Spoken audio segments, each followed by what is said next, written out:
میں تو مثبت انداز سے سوچنے والا انسان ہوں. دنیا کی تمام قوموں کو متحد کیا جا رہا ہے محمد الرسول اللہ کے خلاف، اور نام استعمال ہو رہا ہے حضرت ابراہیم کا. حضرت ابراہیم کے نام پر اصلی ابراہیمی رہبر محمد الرسول اللہ سے دنیا کو دور کیا جا رہا ہے.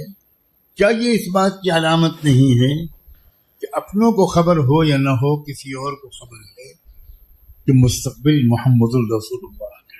آخری نبی و رسول محمد الرسول اللہ کے ذریعے اتنی زبردست تبدیلی آئی ہے کہ اگر کوئی شخص صرف ان تبدیلیوں کو بیان کرے یا کتاب لکھے جو محمد الرسول اللہ کے ذریعے انسانی معاشرے اور تہذیب میں آئی ہیں، تو میں سمجھتا ہوں کہ شاید 10,000 صفحے بھی کافی نہیں. اور آخر میں ایک زبردست تبدیلی، زندگی کے 100% گوشوں میں ایک ہمگیر تبدیلی، خاتم النبیین رحمت دو عالم صلی اللہ علیہ وسلم. اب ایک بہت بڑی تبدیلی کی طرف میں اشارہ کرنا چاہتا ہوں، اور شاید میں اسی پر بات کا مکمل. وہ یہ کہ ایک بہت بڑی تبدیلی یہ آئی کہ ہر شخص کو یہ محسوس ہونے لگا، اس کے اندر یہ ہمت آنے لگی کہ وہ بھی دنیا میں تبدیلی لانے کے لیے کچھ کر سکتا ہے. الحمدللہ وکفا وسلام علی عبادہ الذین اصطفی، اما بعد، اعوذ باللہ من الشیطان الرجیم، بسم اللہ الرحمن الرحیم. يمحو الله ما يشاء ويثبت وعنده الكتاب.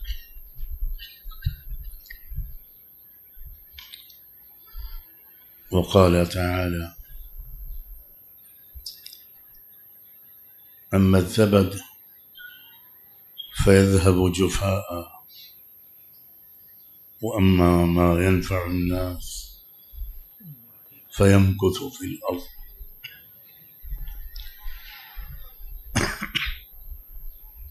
سبحان ربك رب العزة عما يصفون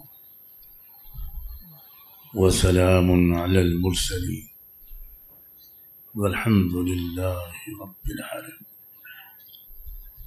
اللهم صل على سيدنا محمد وعلى آل سيدنا محمد وبارك وسلم.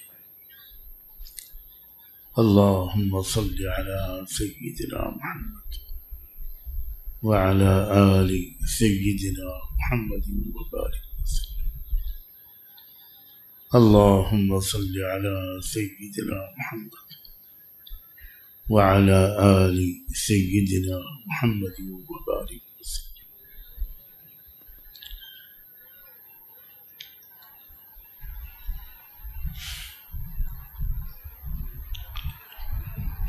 تبدیلی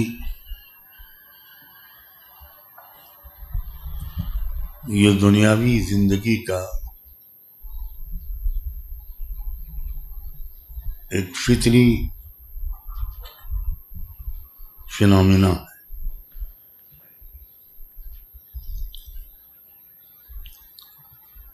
ہر چیز یہاں بدلتی رہتی ہے، اور ہر چیز میں تبدیلی کی خواہش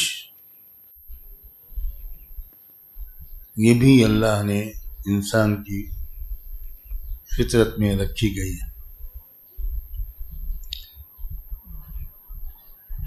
ایک سلیقہ مند عورت اپنے گھر کے ہر کونے میں کچھ دن کے بعد کچھ تبدیلی کرنا چاہتی، کچھ سیٹنگ کو بدلنا چاہتی.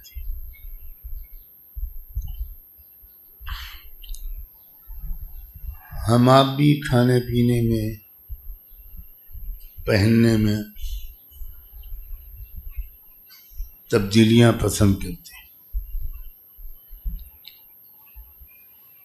اسی طرح دنیا جس زندگی کو اپنائے ہوئے ہوتی ہے اور تمدن کے جس طریقے کو، تہذیب کے جس اسٹائل کو دنیا اپنائے ہوئے ہوتی ہے، تاریخ میں ہر کچھ دن کے بعد، ہر کچھ عرصے کے بعد ہم دیکھتے ہیں کہ انسانی شعور اور احساس اسے بدلتا ہے، بدلنے کی خواہش کرتا ہے، بدلنے کی ضرورت محسوس کرتا ہے، بدلنے کی کوشش کرتا ہے. انسانی تاریخ میں تبدیلیوں کے کئی اہم موڑ آئے.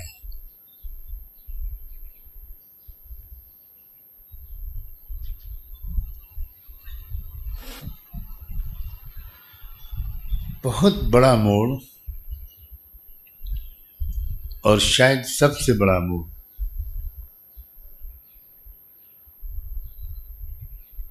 سیدنا ابراہیم خلیل اللہ علیہ السلام کے ذریعے. ان سے پہلے کی دنیا کچھ اور تھی، ان سے پہلے کی دنیا کچھ اور ہو گئی، اور اس تبدیلی کے لیے ان کے پورے خاندان کو بڑی قربانیاں دینی، بہت محنت کرنی پڑی.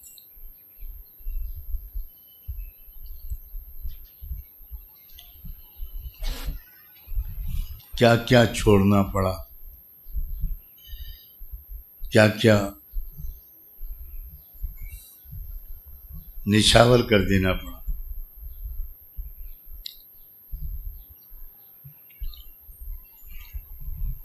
ام لم ينبأ بما في صحف موسى وإبراهيم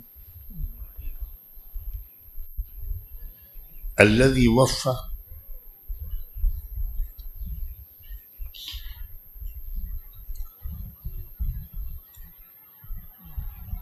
ابراہیم علیہ السلام کو اللہ تعالیٰ نے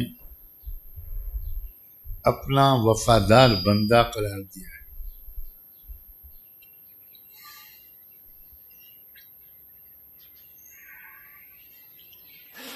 لا تزر وازرة وزر اخرى. یہ ایک بڑی تبدیلی ابراہیم علیہ السلام کی دنیا کو معلوم ہو کہ ہر انسان اپنے کاموں کا جواب دہ ہوگا.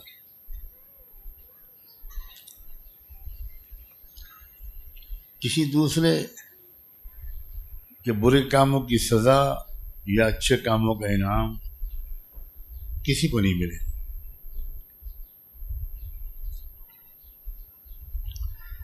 وَأَن لَيْسَ لِلْإِنسَانِ إِلَّا مَا سَعَى.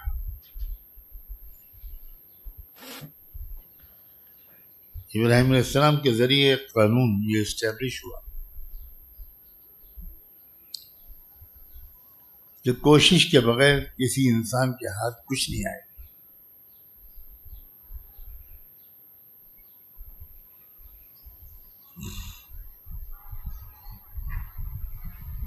نہ وراثت سے کچھ ملے گا،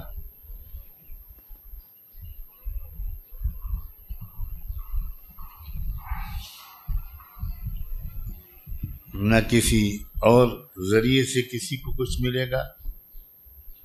ہر ایک کو کچھ پانے کے لیے خود کچھ محنت کرنی پڑے گی.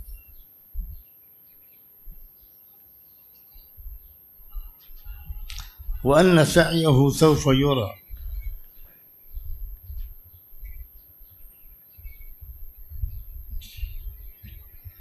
اور انسان کی کوشش بیکار نہیں جائے،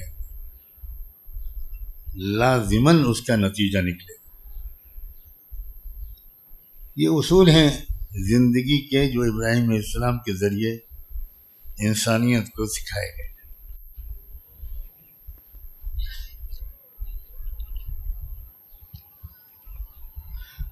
ہم اور آپ جو ایمان والے گھروں میں پیدا ہوئے اور وقتاً فوقتاً کچھ اس طرح کی باتیں بچپن سے ہمارے کانوں میں پڑتی ہیں، انہیں یہ باتیں کوئی نئی نہیں لگ رہی،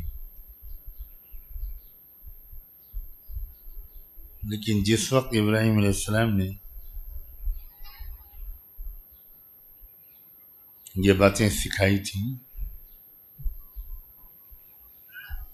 یہ اس دور میں انسانیت کے لیے بالکل ایک نیا سبق تھی۔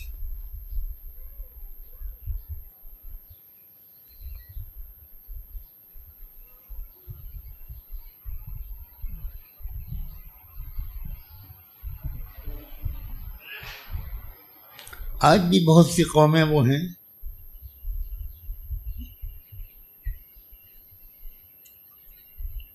افسوس یہ ہے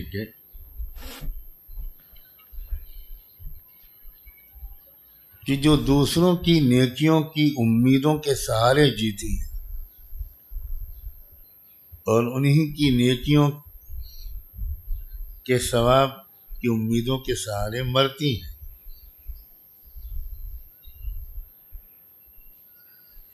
آج بھی ان ملکوں میں جن کو ہم بہت ڈیولپڈ و ترقی یافتہ ملک کہتے ہیں، ایسا بھی ہوتا ہے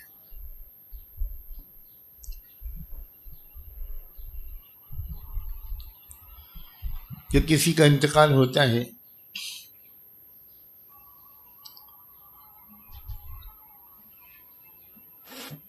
تو تابوت میں اس کی میت کو چرچ میں لایا جاتا ہے،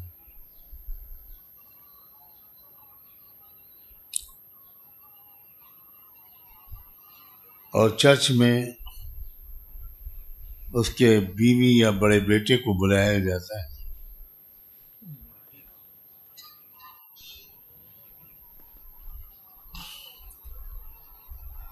اور بیٹے سے پوچھا جاتا ہے کہ کیا تمہارے باپ نے گناہوں کا کوئی اقرار نامہ لکھا ہے؟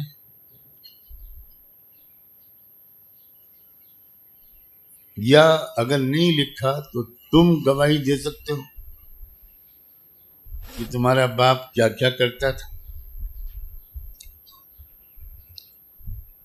تو وہ بتاتا ہے بیٹا اگر وہ لکھ کر نہیں گیا ہے تو بیٹا بتاتا میرے باپ یہ کرتا تھا، یہ کرتا تھا۔ تو چرچ کا پادری کیلکولیٹر نکالتا ہے اور کیلکولیٹ کر کے بتاتا ہے کہ اگر تم اپنی باپ کی مغفرت چاہتے ہو تو ان گناہوں کے بدلے تم $20,000 دے دو،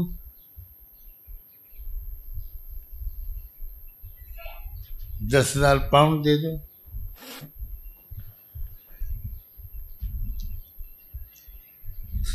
تو وہ چیک کاٹ کے دے دیتا ہے۔ پھر وہ پادری اپنی چیک بک نکالتا ہے جو بینک آف انڈیا کی نہیں ہوتی، یونین بینک کی نہیں ہوتی، اسٹیٹ بینک آف انڈیا کی نہیں ہوتی، وہ بردر جبریل کے نام ہوتی،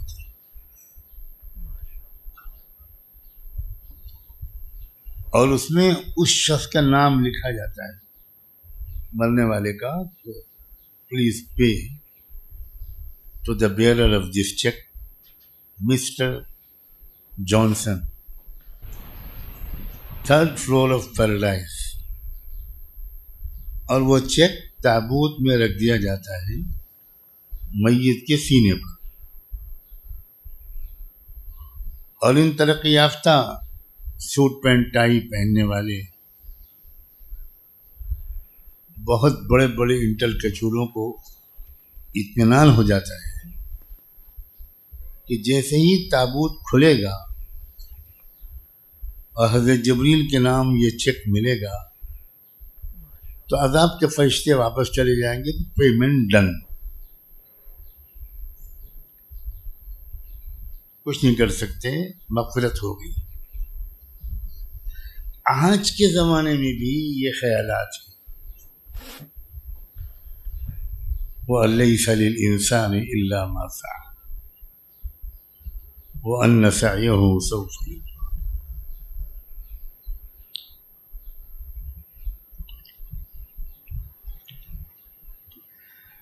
کاش کے مسلمانوں کو کچھ تو قدر آ جائے، کتنا فطری، کتنا مہذب، کتنا معتدل، کتنا عقل اور فطرت اور سائنس کے مطابق یہ راستہ دکھایا ہے جس کا نام ہمیشہ سے اسلام.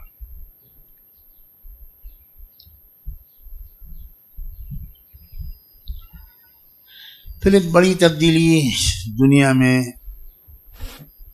حضرت یوسف علیہ السلام کے ذریعہ.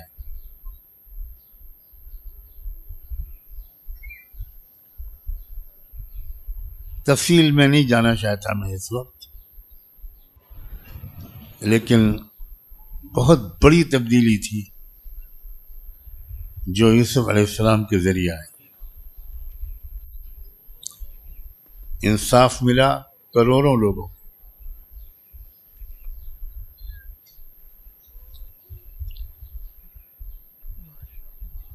نیچی ذات کے جو لوگ سمجھے جاتے تھے ان کو برابری ملی.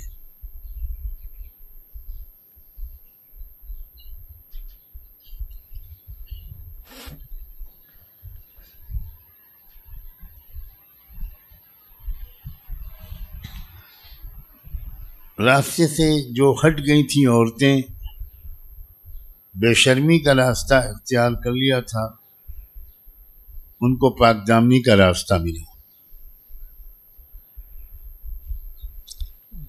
بہت دور رس تبدیلی آئی یوسف علیہ السلام کے ذریعے، موسیٰ علیہ السلام کے ذریعے.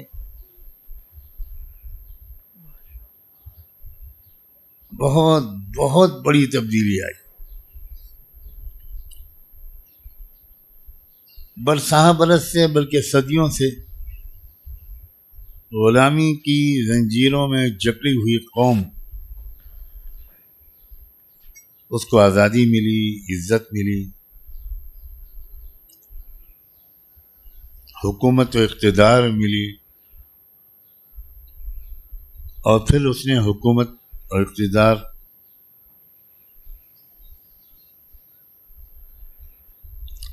انصاف کے ساتھ چلا کر دنیا کو دکھایا کہ یہ ہے طریقہ دنیا میں جینے کا.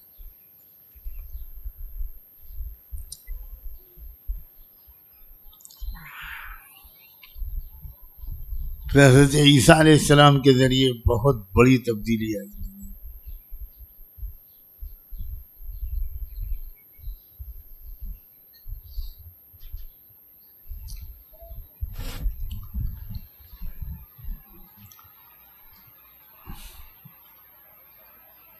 سارا یقین جب اسباب پر بیٹھ گیا تھا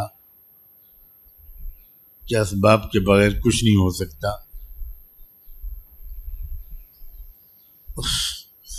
پوری نگاہ مادی ہو گئی تھی جیسے آج ہو گئی. اس وقت اللہ تعالیٰ نے عیسیٰ علیہ السلام کے ذریعے سے اللہ نے اپنی قدرت کے نظام کو دکھایا. کہ اللہ تعالیٰ اسباب کا محتاج نہیں ہے. جب چاہے وہ نتیجوں کو اسباب کے ذریعے برپا کرے اور جب چاہے اسباب کے بغیر کرے. چنانچہ عیسیٰ علیہ السلام کو خود پیدا کیا بچے کی پیدائش کے عام اسباب کے بغیر.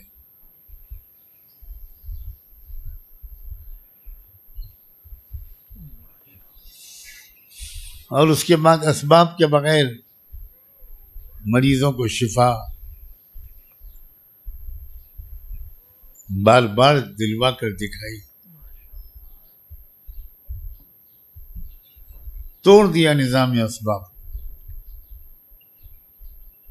اور بتا دیا کہ اسباب اللہ کی مجبوری نہیں ہے. اللہ تعالیٰ نے انسانوں کے امتحان کے لیے اسباب کا یہ سسٹم پسند کیا ہے کیونکہ ہمارا امتحان انہی اسباب میں ہے.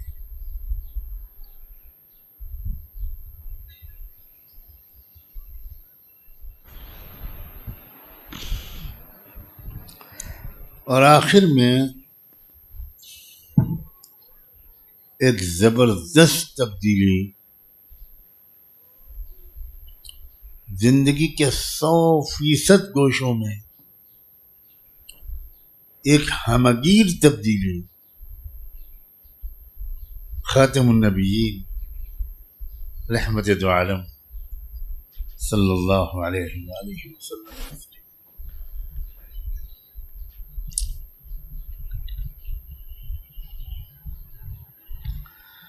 لوگوں کے صرف عقیدے نہیں بدلے، عبادتوں کے طور طریقے نہیں بدلے، یہ تو بدل ہی گئے.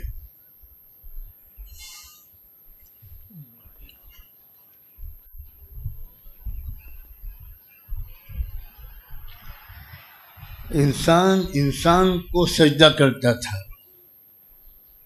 انسان کے سامنے سر جھکاتا تھا.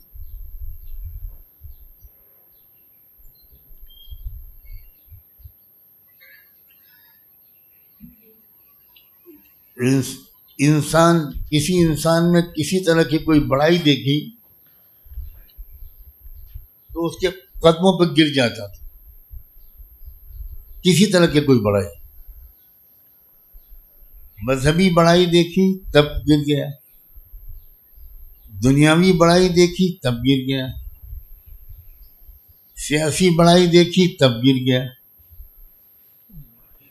مال زیادہ دیکھا تب گر گیا، پاور دیکھا تب گر گیا.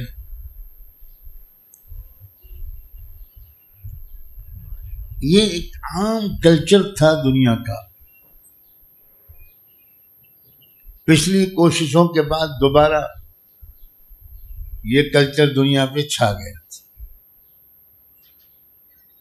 اس ملک میں ہم لوگ جو جیتے ہیں، رہ رہے ہیں، اس میں اس بات کا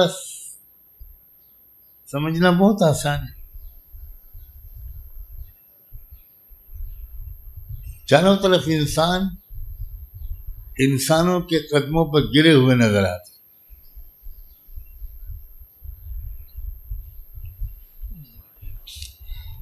ہزار روکو کسی کو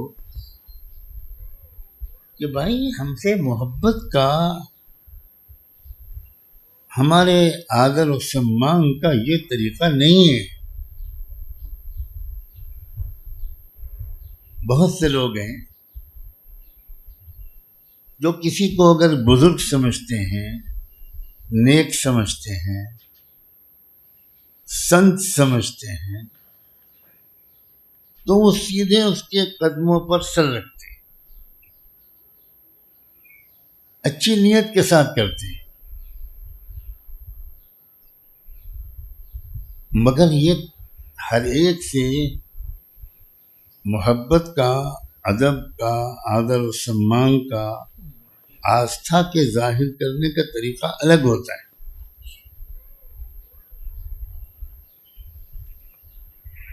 یہ بات سمجھ میں نہیں آتی. جس طریقے سے آپ اپنی بیوی سے محبت کا اظہار کرتے ہیں وہ طریقہ الگ ہوتا ہے، اپنی بیٹی سے محبت کا اظہار کرتے ہیں وہ طریقہ الگ ہوتا ہے، اپنی ماں سے محبت کا اظہار کرتے ہیں وہ طریقہ الگ ہوتا ہے۔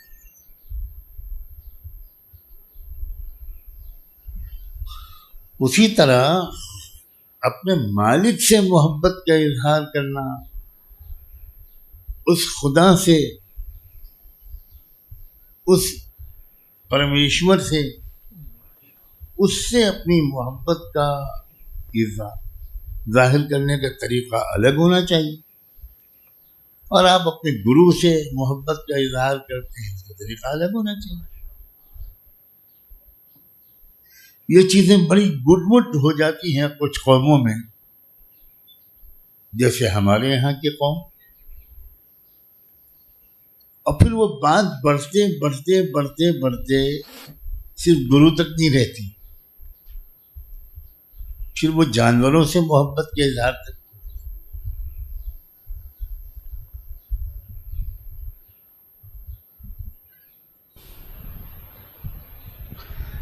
اللہ نے جس کو بچا لیا وہ شکر ادا کرے۔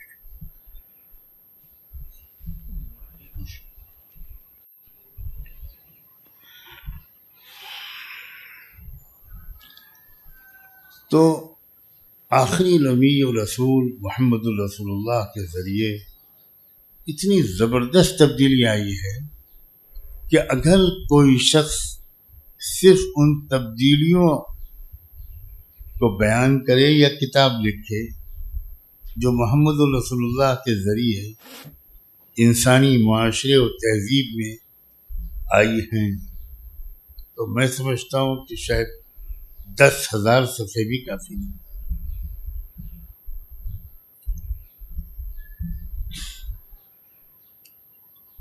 بازاروں میں کاروبار کے انداز بدل گئے، عدالتوں کے طور طریقے بدل گئے، حکومت کا مقصد اور انداز بدل گیا۔ ایک نئی تازہ دم تہذیب نے انسانی زندگی کو ایک نئی بہار بخش دی، پوری انسانی زندگی کو اپنے زیر اثر لے لیا۔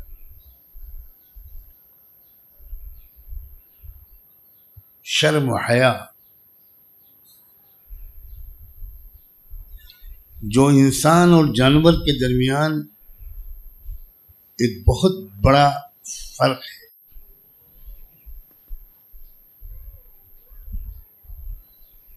جب شرم اور حیا انسان سے نکلتی ہے تو وہ انسان کم اور جانور زیادہ بن جاتا ہے۔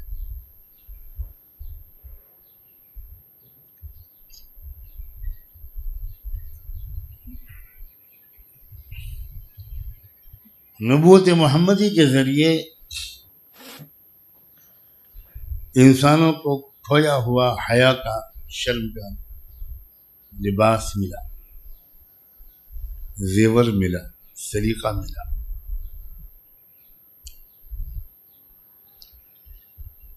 صبر و برداشت کا مزاج عام ہو گیا۔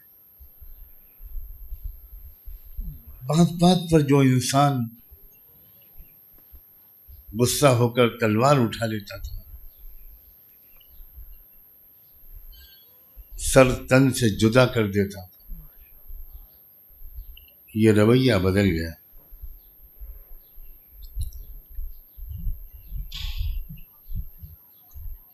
معاف کر دینے، برداشت کر لینے کا مزاج عام ہو گیا۔ بہت بڑی تبدیلی ہے۔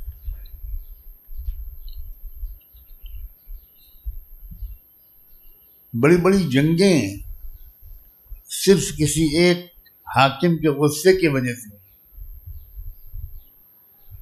جس میں لاکھوں کروڑوں لوگ مار دیے گئے، یہ سب بدل گیا۔ لوگوں میں عام انسانوں میں ایثار و تواضع پیدا ہو، دوسروں کی ضرورت کا خیال، اپنی ضرورت کو پیچھے کر کے دوسروں کی ضرورت پوری کرنے کا شوق، مہمان نوازی،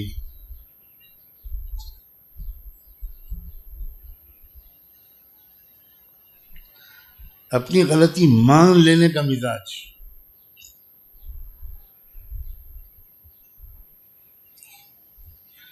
میں دکھ کے ساتھ محسوس کرتا ہوں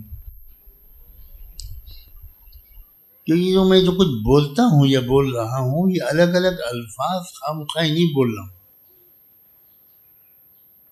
کاش کہ آپ سب سننے والے ایک ایک لفظ پر اپنی بیماریوں کو دیکھیں، پکڑیں، تب فائدہ ہوگا. اور یہ عادت نہیں ہے، اس سے ہمارا دل بہت ٹوٹتا ہے. بالکل عادت. اپنی غلطی کی معافی مانگنا یہ معمولی لفظ ہے، معمولی جملہ ہے، معمولی. آج 99% لوگ اپنی غلطی نہیں،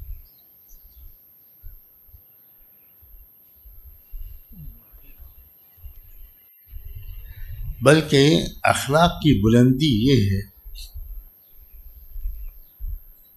کہ آپ کی غلطی نہ ہو تب بھی مان لیجئے کہ ہاں مجھ سے غلطی.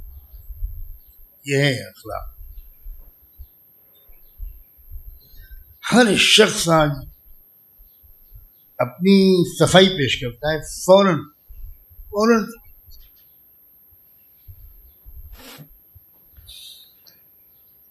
اور مجمع عام میں کہنے سے ایک نقصان یہ ہوتا ہے کہ کوئی نہیں سمجھتا کہ میں کس سے کہہ رہا ہوں. سب یہ کہتے ہیں ہاں بالکل صحیح ہے. وہ جو ہمارا خالہ زاد بھائی ہے اس میں یہ خرابی ہے، وہ جو ہمارا پڑوسی ہے، وہ جو ہماری بھابھی ہیں اس میں یہ خرابی ہے. اور یہاں جو بیٹھے ہیں حضرت جبریل، حضرت اسرافیل اور حضرت عزرائیل کے بچے بہت مقدس ہستیاں ہیں. امام اہل سنت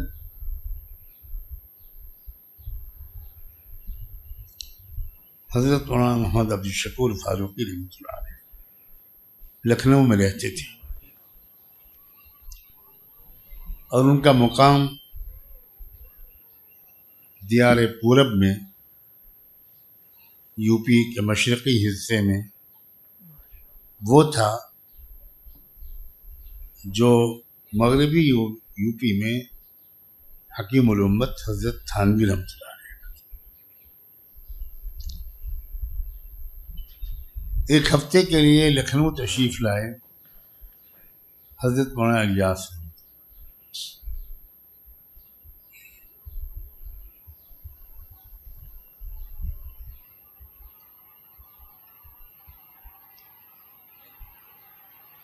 چونکہ ہمارے حضرت والد صاحب کا تعلق ان دونوں سے بہت گہرا تھا، حضرت مولانا الیاس نے کہا کہ حضرت مولانا شکور فاروقی کی خدمت میں جانا ہے، آپ مجھے لے جائیں. چنانچہ حضرت مولانا شکور فاروقی صاحب سے وقت لے لیا گیا اور کسی نے بتا دیا کہ فلاں وقت. تو یہ دونوں حضرات حضرت مولانا الیاس اور ہمارے والد صاحب حضرت مولانا شکور صاحب فاروقی کی خدمت میں حاضر. حضرت مولانا شکور فاروقی صاحب 1 گھنٹے سے انتظار میں بیٹھے تھے.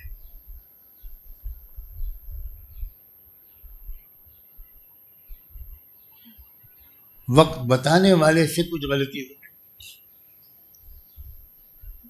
جو وقت انہوں نے بتایا تھا اس کا 1 گھنٹے کے بعد کا وقت بتایا بتانے والے نے. عام طور سے بزرگوں کے خادم اتنے ہی سمجھدار.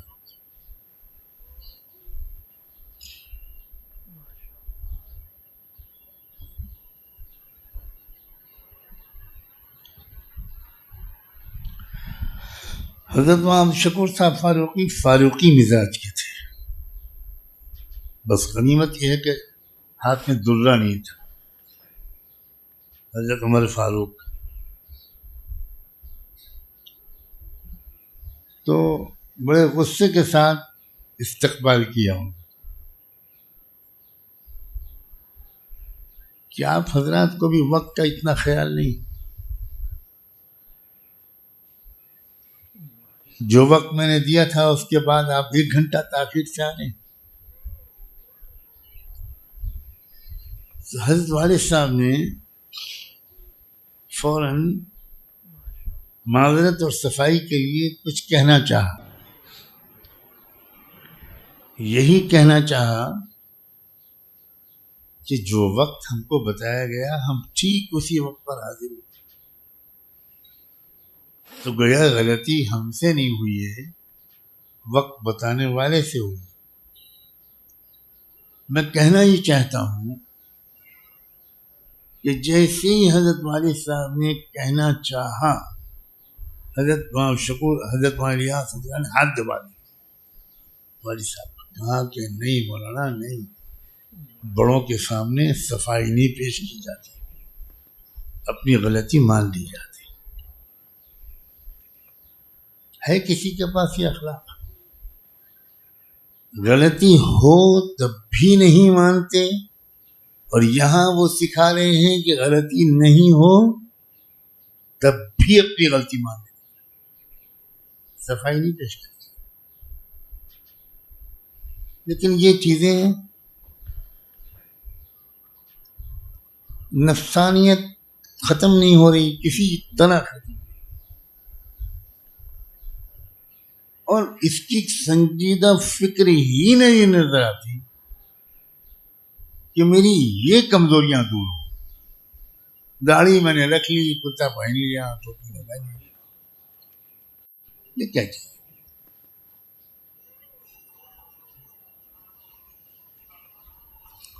تو جو تبدیلی رسول اللہ صلی اللہ علیہ وسلم کے ذریعے آئی وہ اتنی گہری تھی، اتنی ہمگیر تھی. ہر شخص دوسرے کا خیر خواہ بن گیا. کتنا آسان ہے یہ لفظ کہنا، ہر شخص دوسرے کا خیر خواہ بن گیا. میں قسم کھا کے کہنا چاہتا ہوں آج کروڑوں دینداروں میں سے کوئی ایک بھی دوسرے کا خیر خواہ نہیں ہے. خود غرض خود غرض خود غرض اور خود غرض، یہ ہے دینداری؟ قطعاً خیر خواہی. کیا تبدیلیاں حضور کے ذریعے آئی تھی؟ لوگوں نے کرتا پہننا شروع کر دیا، لوگوں نے ٹوپی لگانی شروع کر دی، لوگوں نے داڑھی رکھنی شروع کر دی.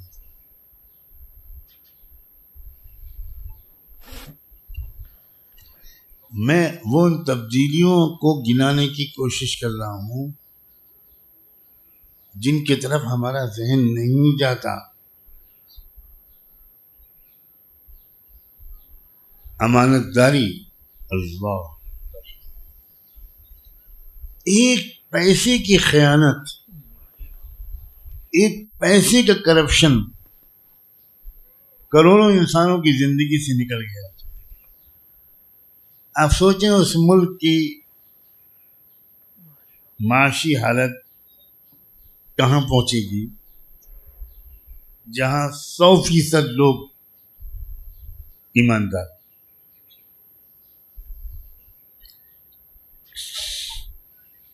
مجھے روز تجربہ ہوتا ہے، روز روز روز کوئی صاحب نظر آتے ہیں بڑے دیندار، فلاں صاحب سے بیعت ہے، خوب روتے ہیں، خوب ماشاء اللہ بالکل. لیکن جب ایک شخص سے وہ بات کرتے ہیں اور ان کی میری بات ان تک پہنچاتے ہیں یا ان کی بات مجھ تک پہنچاتے ہیں تو 20% سچ اور 80% جھوٹ بولتے ہیں. اس دینداری سے اللہ گواہ ہے مجھے شدید نفرت، شدید نفرت.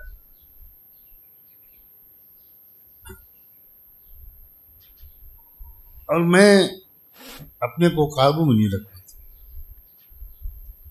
شاید کسی وقت 2 جملے ضرورت سے زیادہ کہہ دیتا ہوں. خدا کے بندوں، اسلام کو سمجھو، اسلام کو بدنام کرنا چھوڑو.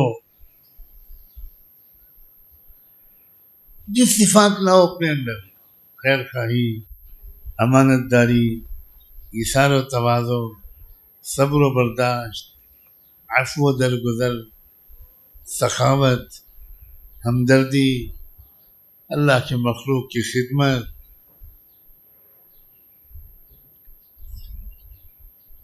بڑوں کا ادب و احترام،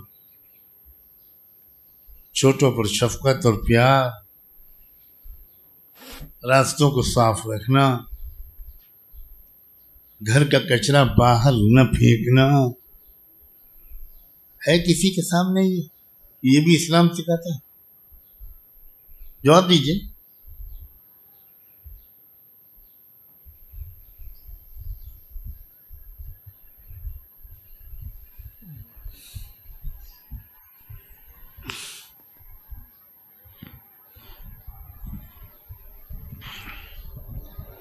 غریبوں اور کمزوروں کا بہت خصوصی لحاظ اور اکرام. اکرام کے لفظ بول رہا ہوں.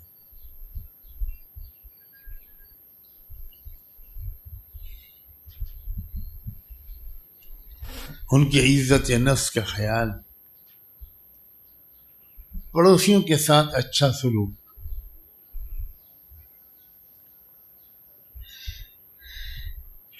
اسلام خانقاہ کے ذریعے نہیں پھیلا تھا، خانقاہ کی ماہانہ مجلسوں کے ذریعے نہیں پھیلا تھا، اسلام الفرقان کے ذریعے نہیں پھیلا تھا، اسلام مدرسوں کے ذریعے نہیں پھیلا تھا، اسلام تبلیغی جماعت کے ذریعے نہیں پھیلا تھا.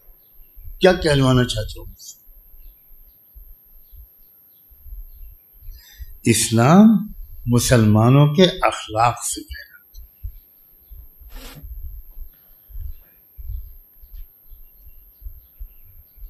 اور اس وقت شاید اس میں مبالغہ زیادہ نہ ہو کہ بدترین اخلاق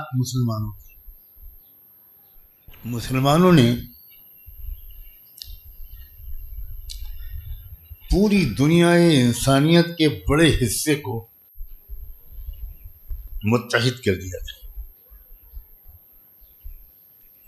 اتحاد، قومیں متحد ہو گئی، مشرق مغرب شمال جنوب، عرب عجم، طبقات کے اعتبار سے حاکم محکوم،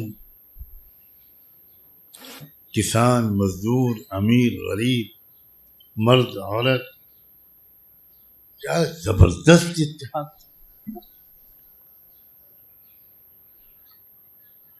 اور یہ اتحاد علماء اگر کچھ سن رہے ہوں یہاں یا دور بیٹھے ہوں تو ان کے لیے خاص طور پر یہ مضمون چھیڑ رہا ہوں، اگرچہ میں تفصیل نہیں کر پاؤں گا، لیکن یہ علماء کا فرض ہے کہ وہ تفصیل سیکھیں، سمجھیں، تفقہ حاصل کریں. 4 بنیادوں پر اصلی مسلمانوں نے اسلام کی صحیح اور مکمل سمجھ رکھنے والوں نے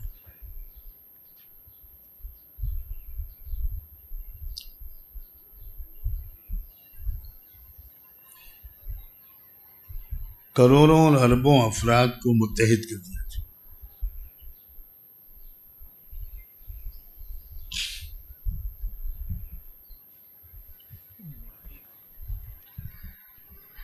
ایک تو ان کے درمیان اتحاد کی بنیادی وجہ یہ تھی کہ سب نے ایک خدا کا بندہ ہونا تسلیم کیا. ورنہ خداؤں میں بھی تو خداؤں کی وجہ سے بھی تو تقسیم ہوتی ہیں.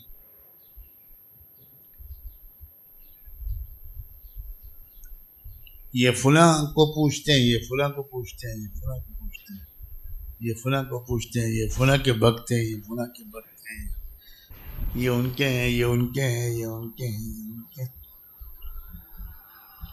کمال کی تبدیلی.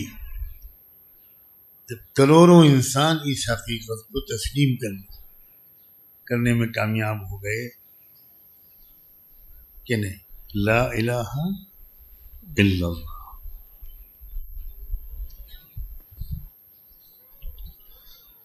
الگ الگ خداؤں کے پجاری ہم نہیں ہیں، ہم سب ایک خدا کے بندے ہیں. اتحاد کی مضبوط بنیاد وحدت الہ. اتحاد کی دوسری بنیاد وحدت بنی آدم.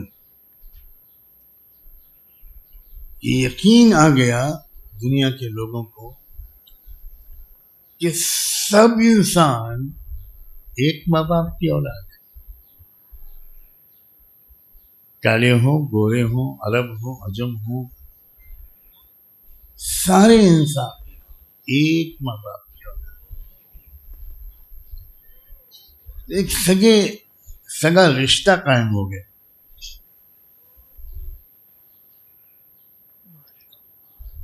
کوئی اونچ نیچ، کوئی تفریق، سب ختم.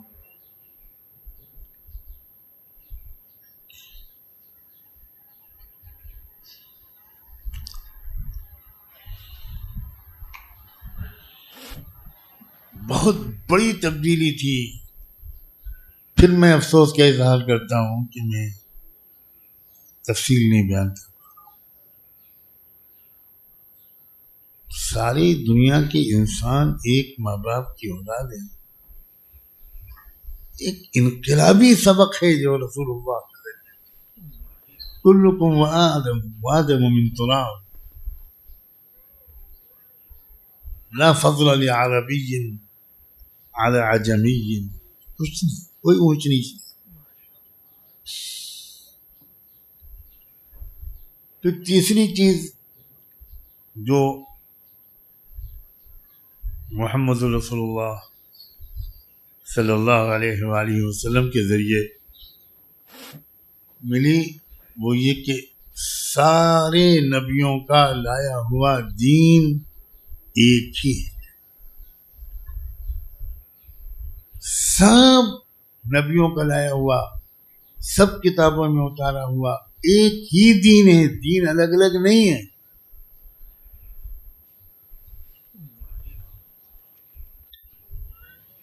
یہ بھی بہت بڑی غلط فہمی اقوام عالم کو تو ہے ہی، مسلمانوں میں سے بھی بہت بڑی تعداد ہے جو ابھی تک اس حقیقت کو سمجھ نہیں پائے.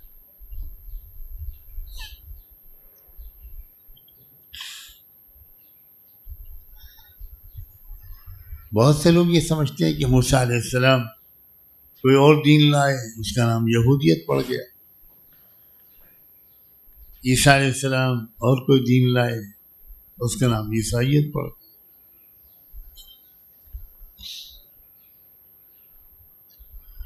اور محمد الرسول اللہ جو دین لائے وہ ہے اسلام. اس نے اتنا زبردست نقصان پہنچایا.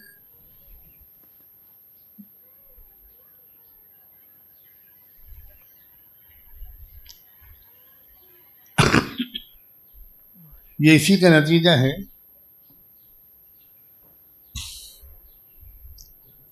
کہ آج ابراہم ایکارڈ کے نام پر ایک نیا دین بنایا ہے.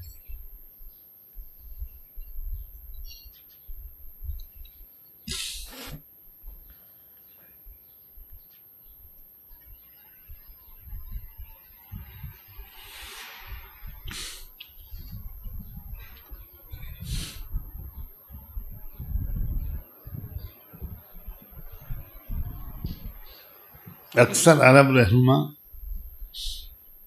اگر ان کو رہنما کہنا صحیح ہو،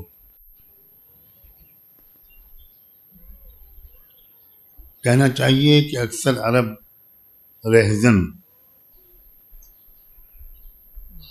وہ ابراہیمی اکارڈ کو قبول کر کے ایک نئے دین الہی کو دنیا میں فروغ دینے پر متحد ہو گئے، متفق ہو گئے۔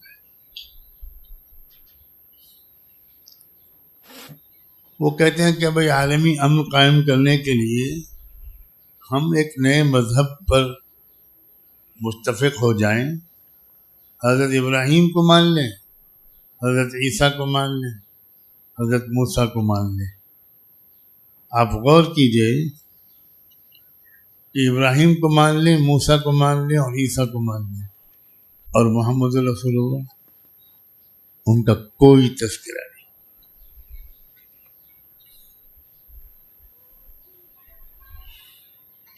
اور اس کے بہت بڑے داعی اس نے کفر کے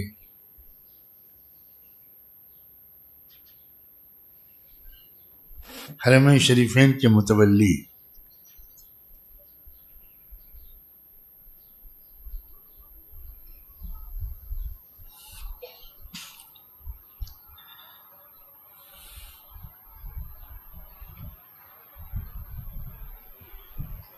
یاد رکھیں کہ اللہ تعالیٰ کی طرف سے انسانوں کی تربیت کے لیے جو رہنما اصول یا ہدایات دی گئی وہ دو قسم کی۔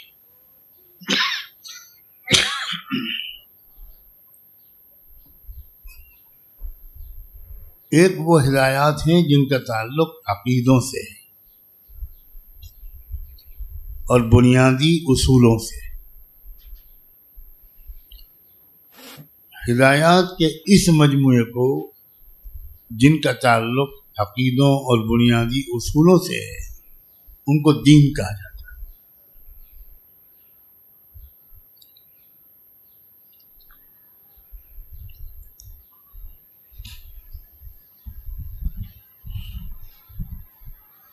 اور ہدایات کا وہ مجموعہ جن کا تعلق عقیدوں اور بنیادی اصولوں سے نہیں ہے بلکہ جزوی احکام سے، ان کو شریعت کہا جاتا ہے۔ تو انبیاء علیہ السلام کے درمیان شریعت کے احکام میں تو تھوڑا بہت فرق کیا جاتا رہا، لیکن جہاں تک عقیدوں اور بنیادی اصولوں کا سوال ہے وہ آدم اور نوح علیہ السلام کے زمانے سے لے کر محمد الرسول اللہ تک ہمیشہ ایک رہے۔ اس لیے دین کبھی نہیں بدلا، سارے انبیاء علیہ السلام ایک ہی دین لے کر آئے اور اس کا نام اسلام ہے۔ یہ اسلام کی شروعات محمد الرسول اللہ سے نہیں ہوئی، اسلام کی تکمیل محمد الرسول اللہ پر۔ الیوم اکملت لکم دینکم، اسلام کی شروعات مکہ مکرمہ میں نہیں ہوئی۔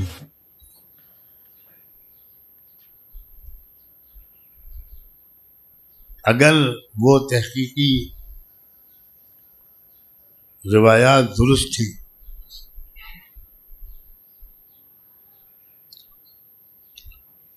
تو غالباً ہم یہ کہہ سکتے ہیں کہ اسلام کی شروعات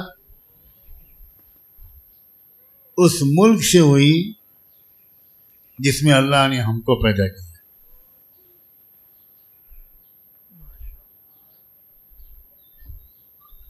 آدم علیہ السلام جنت سے اتارے گئے،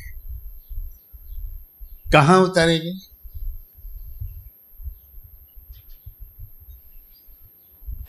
سری لنکا میں۔ سری لنکا اس وقت بھارت کا ہی حصہ تھا۔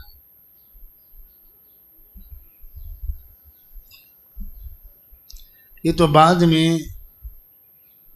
مختلف جغرافیائی اسباب کی بنیاد پر، موسمی حالات کی بنیاد پر یہ چھوٹے چھوٹے ملک کچھ الگ الگ ہو گئے.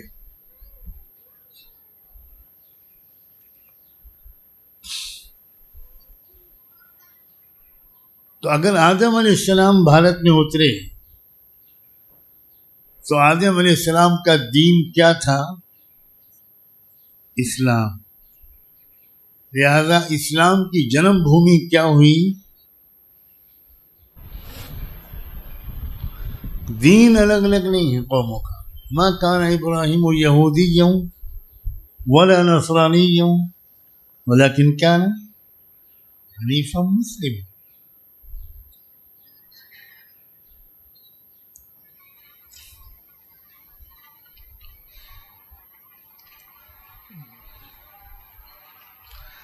میں اس لیے بھی یہ بات میں نے چھیڑ دی کہ اللہ کا شکر، جیسے میں پہلے بھی کہتا رہا ہوں کہ بہت دور دور تک اللہ کے شکر ہے یہاں کی باتیں سنی جاتی ہیں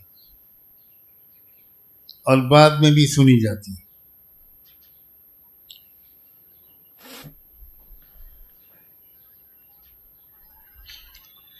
خود ابراہیم علیہ السلام کے بارے میں اللہ نے اپنے رسول سے کہلایا، قل اننی ہدانی ربی الی صراط مستقیم دینا قیما ملت ابراہیم حنیفا. تو اب تو ابراہیمی راستے پر چلنے کا واحد راستہ یہ ہے کہ محمد الرسول اللہ کا اتباع کیا جائے.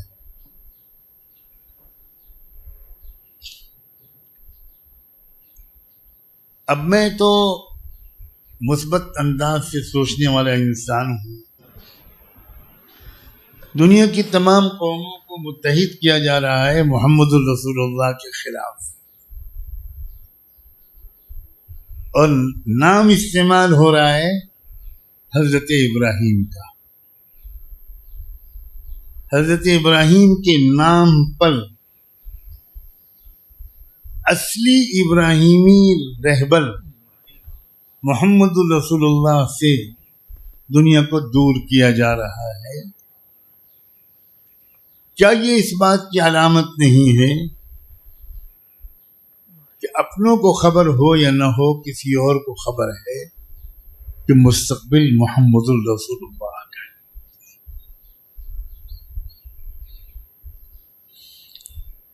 دیکھ رہی ہے دنیا، اور کیسے اللہ تعالی حالات برپا کر کے دنیا کی قوموں کو اسلام سے قریب لا رہا ہے. عجیب اللہ کی حکمت ہے، عجیب اللہ کی حکمت ہے. اس وقت دنیا میں مسلمانوں پر جو ظلم ہو رہا ہے اس کے خلاف آواز مسلمان نہیں اٹھا پا رہے ہیں، اور دنیا بھر کے غیر مسلم، خاص طور پر ان ظالم ملکوں کے عام غیر مسلم جن ملکوں کی ظالم حکومتیں آگ اور خون کی ہولی کھیل رہی ہیں، بموں کی بارش کر رہی ہیں، انہی ملکوں کے عوام، انہی ملکوں کے کچھ ممبران پارلیمنٹ اپنی ملکوں کی حکومتوں کے خلاف زبردست احتجاج کر رہے ہیں. کیا یہ اللہ کی وہ خاموش حکمت عملی نہیں ہے؟ ان قوموں کو آج یہاں تک اللہ نے پہنچایا ہے، کل انشاءاللہ ان کے ہاتھ میں اسلام کا جھنڈا بھی آئے گا. آج وہ یہاں تک آئے ہیں. یہاں تک آنے کی پیشن گوئی پہلے 1-2 سال پہلے کوئی کر سکتا تھا؟ کوئی کہہ سکتا تھا کہ یہ ہوگا؟ ہزاروں لوگوں نے 50-55 ہزار فلسطین کے شہید بچوں کے فوٹو اور نام میڈیا کو دکھائے ہیں. ایک عجیب طریقہ انہوں نے اپنایا. ایک بہت لمبی قطار اور 99.9% لوگ اس میں غیر مسلم، اور انہوں نے شہید بچے جو غزہ کے تھے ان کے فوٹو اور نام اپنے ہاتھ میں لے لیا، اور ایک ایک نے ایک ایک بچے کا نام پڑھ کے سنایا، اور روتے ہوئے عورتوں نے سنایا. کیا یہ اب بھی نہیں سمجھ میں آئے گا ہمارے؟ یہ جو باتیں کہی جا رہی ہیں یہ خالی خواب و خیال نہیں ہے. قوموں کو اسلام کی طرف اللہ تعالیٰ لا رہے ہیں. افلا يرون انا نأتي الارض ننقصها من اطرافها.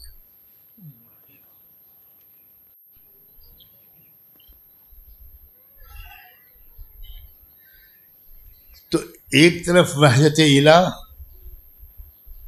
پھر وحدت بنی آدم، پھر وحدت دین. ایک بات کا خیال رکھیے گا،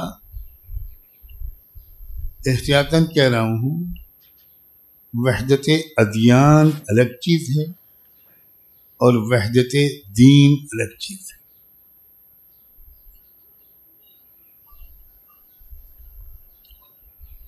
وحدت ادیان کا مطلب یہ ہوتا ہے کہ جتنے دھرم دنیا میں ہیں سب صحیح. یہ ہمارے ملک کا خاص ایک معجون مرکب ہے، عجیب ہے کہ سب دھرم ٹھیک ہے. اور یہ غالباً اس لیے انہوں نے اختیار کیا ہے کہ یہ دعویٰ نہیں کر سکتے کہ ہمارا ہی دھرم صحیح ہے. یہ نہیں کہہ سکتے. وہ جانتے ہیں کہ اگر اس کے اندر کی حقیقتیں باہر لائی جائیں گی تو لوگ ناک پر رومال رکھ کر بھاگیں گے. اس لیے انہوں نے یہ کہنا مناسب سمجھا کہ بھائی ہم سب کہہ رہے ہیں، کب کہہ رہے ہیں کہ ہمارا ہی دھرم ٹھیک ہے، آپ کا غلط ہے. ہم تو یہ کہہ رہے ہیں کہ ہمارا دھرم بھی ٹھیک ہے، آپ کا بھی دھرم ٹھیک، سب ٹھیک. تو میں اکثر ایک لطیفہ سناتا ہوں کہ ایک عدالت میں ایک کیس چل رہا تھا. ایک وکیل صاحب نے بڑی زوردار بحث کی. وکیل صاحب کی بحث سن کر عدالت کے جج صاحب نے اپنے اسسٹنٹ سے کہا کہ ٹھیک ہے، لکھو، وکیل صاحب کی بات بالکل ٹھیک ہے. تو دوسرے وکیل صاحب کھڑے ہو گئے کہ سرکار آپ نے ہماری بات تو سنی نہیں، ایک طرف کی بات سن کر آپ نے کہہ دیا ٹھیک ہے. تو جج صاحب بولے ہاں آپ بھی کہیں. تو یہ دوسرے وکیل صاحب نے ان سے بھی زیادہ زوردار بحث. ان کی بحث پوری سن کر جج صاحب بولے بالکل ٹھیک کہتے. اب جو بیچارہ فیصلہ لکھنے والا اسسٹنٹ تھا اس نے کہا حضور میں کیا لکھوں، درخواست آپ نے کس کی منظور کی اور کس کی خارج کی؟ تو جج صاحب بولے تم بھی ٹھیک کہتے ہو.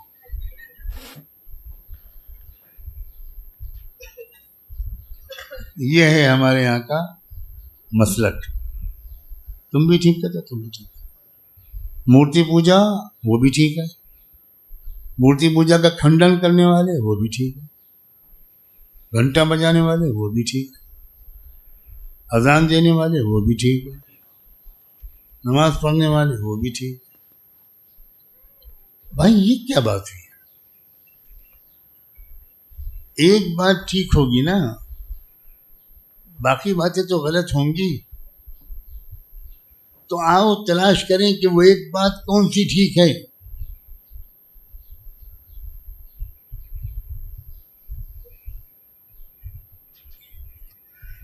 آپ ہی ہم کو بتاتے ہو کہ یہ فلاں سن میں پیدا ہوئے اور فلاں جگہ پیدا ہوئے، ان کا جنم استھان یہ ہے اور ان کی جنم بھومی یہ ہے. مان لیا ہم نے. تو اگر یہ خدا ہیں تو ان سے پہلے دنیا کون چلا رہا تھا؟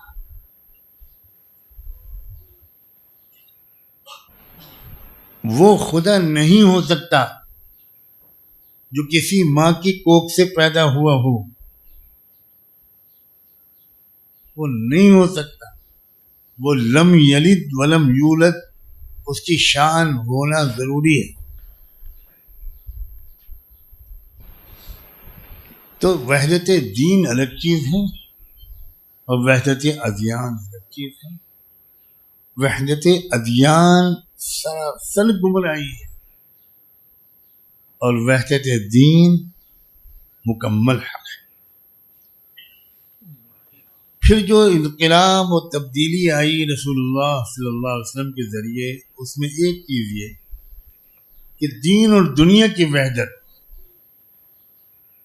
یعنی یہ عجیب و غریب بات ہے کہ آپ اسلام کی جو حقیقی شکل پیش کرنے میں کامیاب ہوئے، اس کی ایک بڑی خوبصورت بات یہ ہے کہ اس میں دین اور دنیا الگ نہیں. اس میں یہ ہے کہ اگر کوئی شخص کاروبار کرتا ہے، بزنس کرتا ہے اور پوری ایمانداری اور سچائی کے ساتھ کرتا ہے، تو اس کا مقام نبیوں، صدیقوں اور شہداء اور صالحین کے ساتھ. التاجر الصدوق الامین مع النبیین والصدیقین والشہداء والصالحین. ایک اچھا شوہر، ایک اچھی بیوی، ایک اچھا پڑوسی، ایک اچھا تاجر، ایک اچھا باپ، ایک اچھی ماں، ایک اچھی اولاد. تو دین اور دنیا یہ الگ الگ نہیں ہے. دنیا ہی میں زندگی کیسے گزاری جائے، اسی کا نام دین ہے. دین کو دنیا سے الگ کر کے اس پر عمل ہی نہیں ہو سکتا. یہ وہ تبدیلیاں ہیں جو محمد الرسول اللہ کے ذریعے. اب ایک بہت بڑی تبدیلی کی طرف میں اشارہ کرنا چاہتا ہوں، شاید میں اسی پر بات کروں. وہ یہ کہ ایک بہت بڑی تبدیلی یہ آئی کہ ہر شخص کو یہ محسوس ہونے لگا، اس کے اندر یہ ہمت آنے لگی کہ وہ بھی دنیا میں تبدیلی لانے کے لیے کچھ کر سکتا ہے. ہر شخص، میں بھی کچھ کر سکتا ہوں، میں بھی ایک گلاس پانی ڈال سکتا ہوں، میں بھی اپنے محلے میں کچھ کر سکتا ہوں.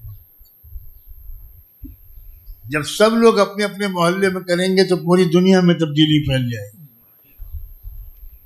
یہ ایک بہت بڑی بات ہے. آپ اگر دیکھیں کہ دنیا کی قوموں کے اندر یہ عزم و حوصلہ ختم ہو گیا تھا. یہ بات کہ میں کچھ کر سکتا ہوں، ایک غریب آدمی، ایک کسان، ایک مزدور، ایک مرد، ایک عورت، ایک نوجوان لڑکا، ایک نوجوان بیٹی، ہم کچھ کر سکتے ہیں، یہ بالکل ذہن سے نکل گیا.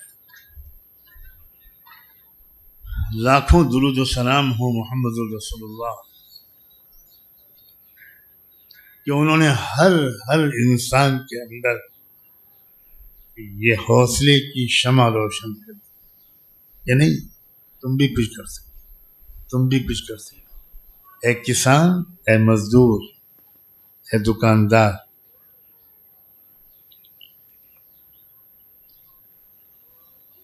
چھوٹے سے چھوٹا کام کرنے والے، کچھ نہ کچھ حصہ تم بھی اس دنیا کو بدلنے میں حصہ لے سکتے ہیں. ایک ذمہ داری کا احساس عام ہو گیا اور لوگوں میں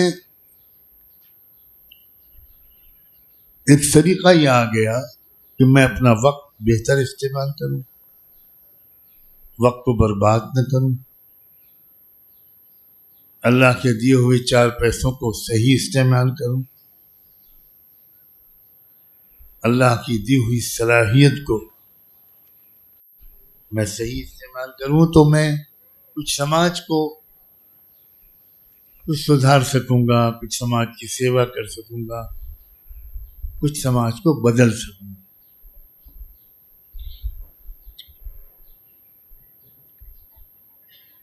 یہاں تک کہ سائنس کا جو عطیہ دنیا کو ملا،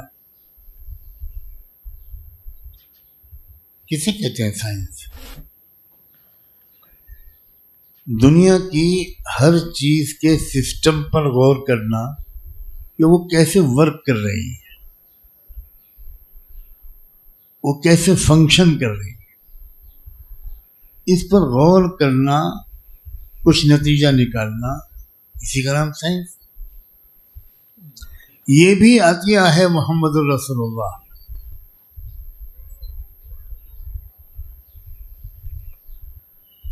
بہت دفعہ میں یہ بات کہہ چکا کہ اللہ کے رسول صلی اللہ علیہ وسلم سے پہلے یہ سائنٹیفک ترقی کیوں نہیں ہوئی تھی؟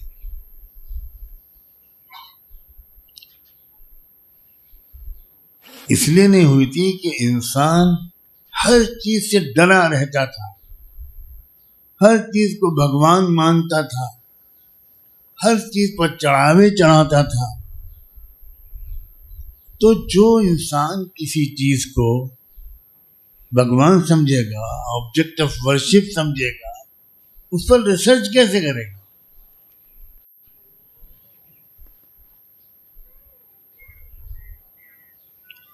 سورج کی بھی پوجا، چاند کی بھی پوجا، ستاروں کی بھی پوجا، دریوں کی پوجا، سانپ کی پوجا، بچھو کی پوجا.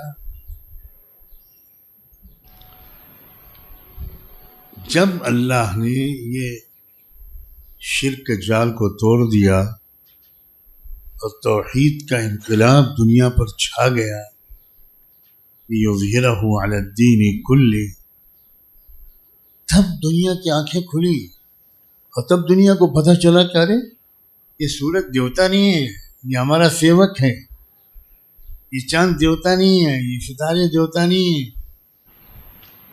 آؤ ریسرچ کریں، ان کے اوپر تحقیق کریں.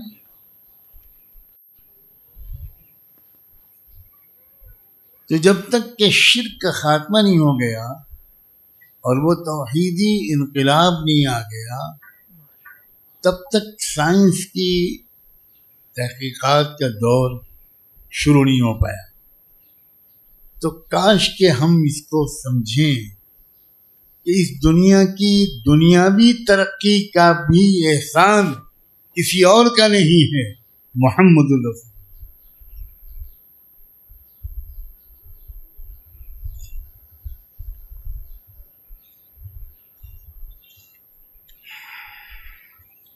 اب آخر میں دکھ بھری کہانی،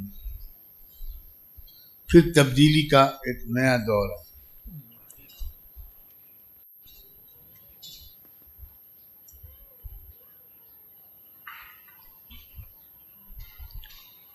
مسلمان خود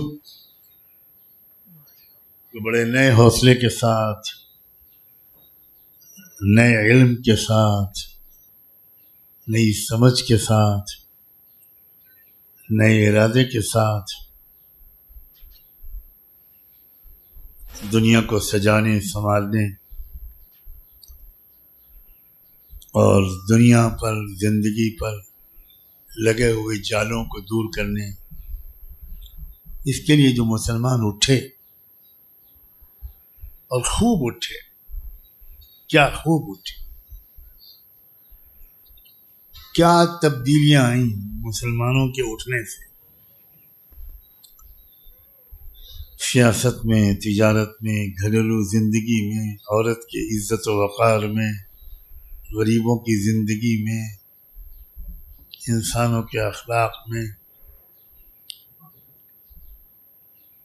پوری دنیا میں کس طرح امن پھیلا، کس طرح باہم محبتیں آئیں، نفرتیں گھٹی.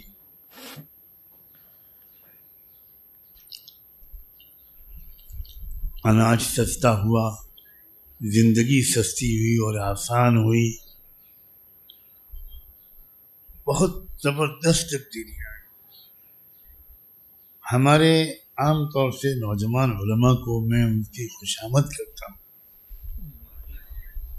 کہ آپ خدا کے لیے اس دھوکے میں نہ رہیے کہ آپ مدرسے کے سند یافتہ عالم ہیں، اس لیے آپ کو کچھ مزید سمجھنے کی ضرورت.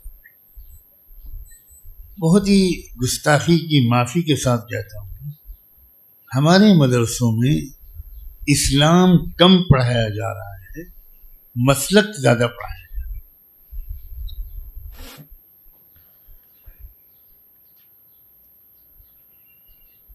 آپ کو اکثر نہیں اندازہ ہے اسلام نے دنیا کو کیا دیا. یہ ہمیں معلوم ہے کہ مغربی سائنسدانوں نے ٹیلی فون دیا، ریل انجن دیا، ہوائی جہاز دیے، مائکرو فون دیا، ٹیکنالوجی دی، یہ ہمیں معلوم ہے. اور اس لیے ہم مغرب سے بہت متاثر رہے، مروب رہے تھے. ہم مانتے ہیں کہ مغرب نے تحقیقات کو آگے بڑھایا اور کچھ بہت مفید چیزیں ہم کو دی، مگر کیا ہم سے لے لیا اور کیا چھین لیا؟ اللہ لوٹ لیا، ہم کو لوٹ لیا.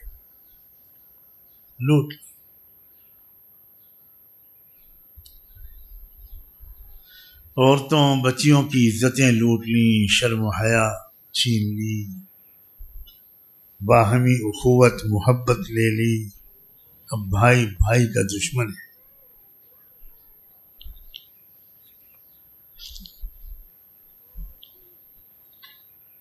مسلمانوں نے دنیا کو کیا دیا؟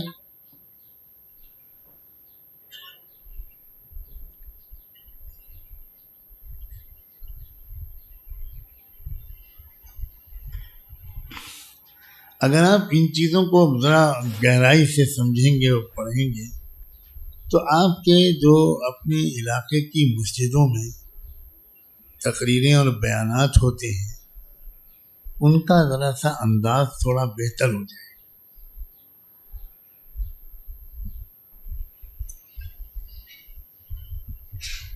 اور میں بار بار ایک کتاب کا نام لیتا ہوں، حضرت مولانا ابوالحسن علی ندوی رحمۃ اللہ علیہ کی کتاب انسانی دنیا پر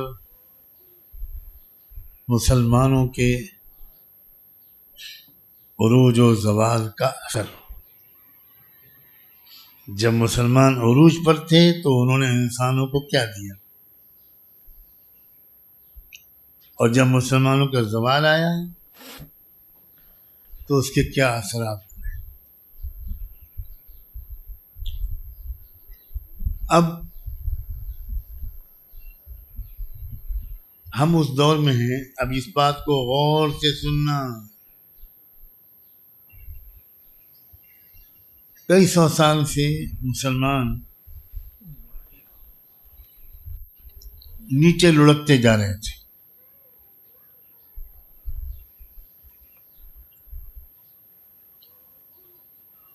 بہت محنتیں، بہت تحریکیں، بڑی کوششیں ہمارے عظیم محسنوں نے اس امت کو سنبھالنے کے لیے کی اور کر رہے ہیں.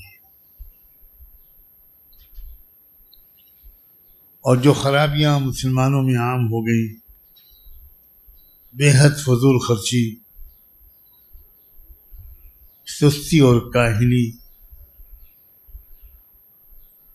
جمود اور تعطل،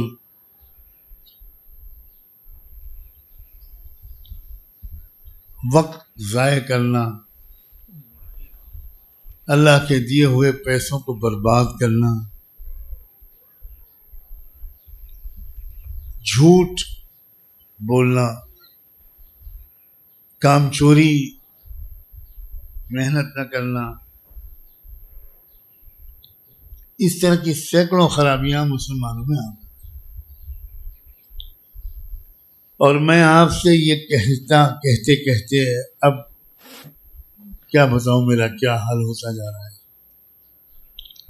کہ اللہ کے واسطے، اللہ کے واسطے، اللہ کے واسطے آپ بیان سننے کا ارادہ چھوڑ دیں۔ اکثر بیان سننے آتے،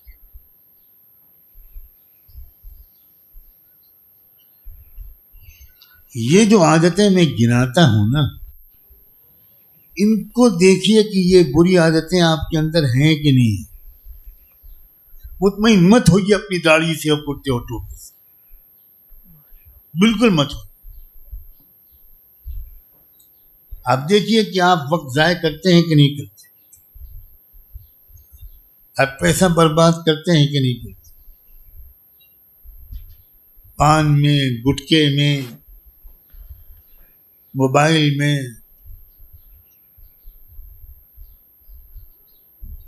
شادیوں میں۔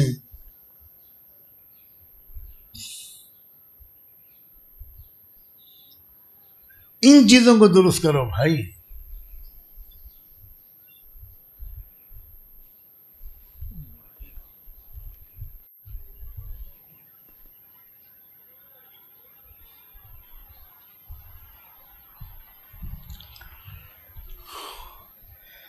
اب علامتیں یہ بتا رہی ہیں کہ مسلمانوں کو دوبارہ دنیا کو سنبھالنے کا کام اللہ کی طرف سے دیا جانے والا ہے، لیکن اصلی مسلمانوں کو، نقلی مسلمانوں کو نہیں۔ آپ نے بڑے خوش ہو کر انشاءاللہ کہا، اب دوسری بات سن لیجئے، اب وہ دور آ رہا ہے جس میں نقلی مسلمانوں کو اصلی مسلمانوں سے الگ کر دیا جائے گا اور ان کو دجال کے سپاہی بنا دیا جائے گا۔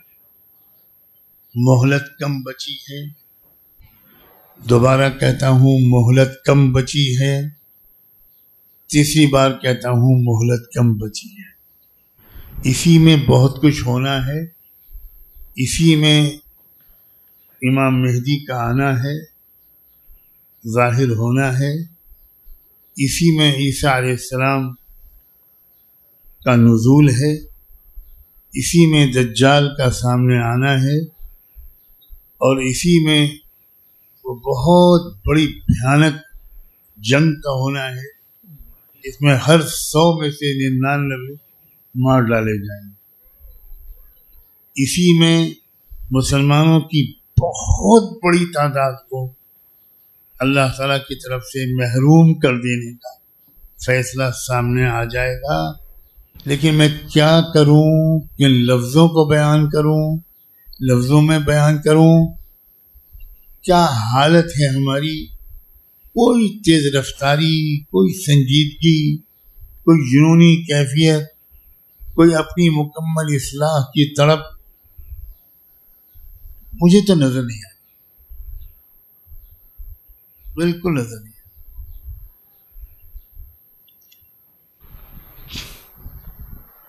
اپنی زندگی میں ایک ٹھوس تبدیلی لاؤ دوست۔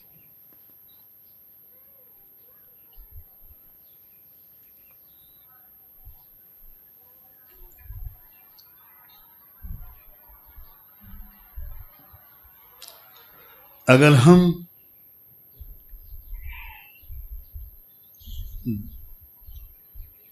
دوسروں کی زندگی کو بدلنا چاہیں اور ہماری اپنی زندگی میں تبدیلی نہ ہو، یہ تو سراسر نفاق ہے۔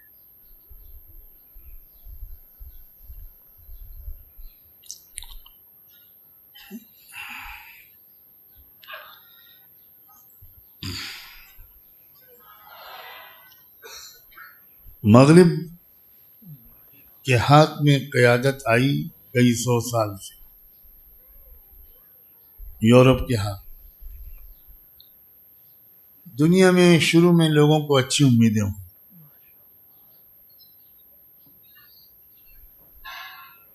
لیکن اب سب بھرم ٹوٹ چکا ہے، اور اس مغرب نے انسانیت کو فائدہ کم اور نقصان بہت زیادہ پہنچایا ہے. یہ بات اب ڈھکی چھپی نہیں ہے.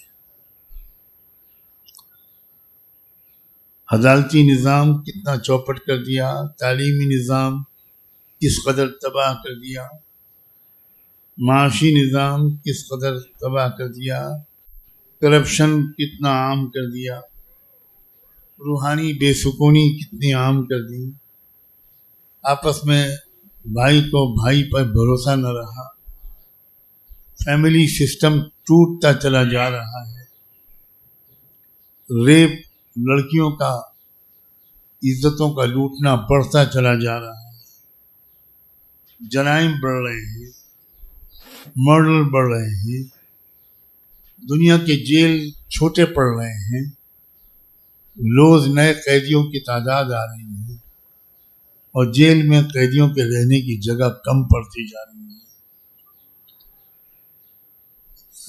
دنیا کی سب سے ظالم انڈسٹری، ہتھیاروں کی انڈسٹری کے بعد دواؤں کی انڈسٹری بن گئی ہے. دوائیں بنائی جا رہی ہیں تاکہ بیماریاں پھیلیں. کس قدر بے رحم دنیا ہو گئی ہے. اس لیے ایک بار پھر ایک تبدیلی کا احساس، اس کی ضرورت کا احساس اور اس تبدیلی کی تلاش دنیا میں شروع ہو گئی.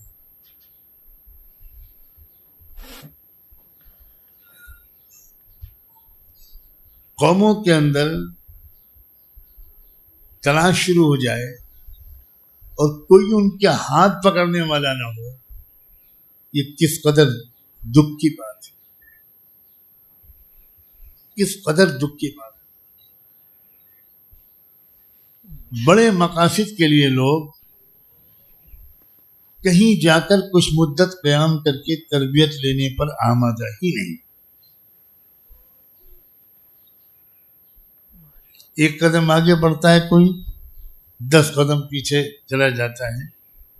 بیوی راضی نہیں ہے، فلاں راضی نہیں ہے، فلاں راضی نہیں ہے، فلاں. جن برائیوں کو آپ دنیا سے نکالنا چاہ رہے ہیں، پہلے اپنے اندر سے نکالیں. جن اچھائیوں کو آپ دنیا میں دیکھنا چاہ رہے ہیں، پہلے اپنے اندر لائیے.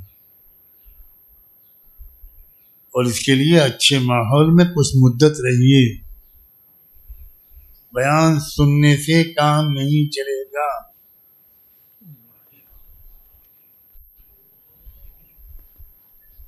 اچھے دوست، اچھا ماحول، اچھے رہبر اور قرآن مجید سے تعلق کو بڑھائیے. قرآن سمجھ کر پڑھنے کی کوشش کرنا ضروری ہے.